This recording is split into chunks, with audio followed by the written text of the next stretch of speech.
Praise the Lord. கர்த்தர் நாமத்துக்கு ஸ்தோத்திரம் உண்டாவதாக. இன்றைய கர்த்தருடைய வார்த்தை என்ன அப்படின்னு சொல்லி நாம் பார்க்கும்போது சாம் சாப்டர் 113 வர்சஸ் 7 நாம் பார்க்கிறோம். Praise the Lord. ஸோ அவர் சிறியவனை புழுதிலிருந்து தூக்கி விடுகிறார், எளியவனை குப்பலிருந்து உயர்த்துகிறார் அப்படின்னு சொல்லி நாம் பார்க்கிறோம். Praise the Lord.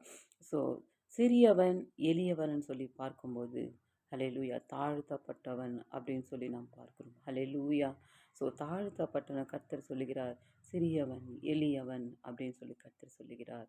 ஸோ அவர்களை எப்படியாக கர்த்தர் செய்கிறார் அப்படின்னு சொல்லி நாம் பார்க்கும்போது புழுதிலிருந்து தூக்கி விடுகிறார், குப்பலிருந்து உயர்த்துகிறார் அப்படின்னு சொல்லி நாம் பார்க்கிறோம். ஹல்லேலூயா. ஸோ அந்த நிலைமையில இருந்து கர்த்தர் உயர்த்துகிறார் அப்படின்னு சொன்னால் செழிப்பாக அவர் மாற்றுகிறார் அப்படின்னு சொல்லி நாம் பார்க்கிறோம். ஹல்லேலூயா. ஸோ இன்றைக்கு கர்த்தர் கொடுத்த வார்த்தை, உன்னை என்ன கர்த்தர் தூக்கி எடுக்கிற தேவனாயிருக்கிறார், உயர்த்துகிற தேவனாயிருக்கிறார், செழிப்பாய் நடத்துகிற தேவனாயிருக்கிறார் என்று இன்றைக்கு நாம் பார்க்கிறோம். ஹல்லேலூயா. ஸோ இன்றைக்கு இந்த வார்த்தை வைத்து வாசிங்கள். கர்த்தர் உங்களை ஆசீர்வதிப்பாராக. ஆமென்.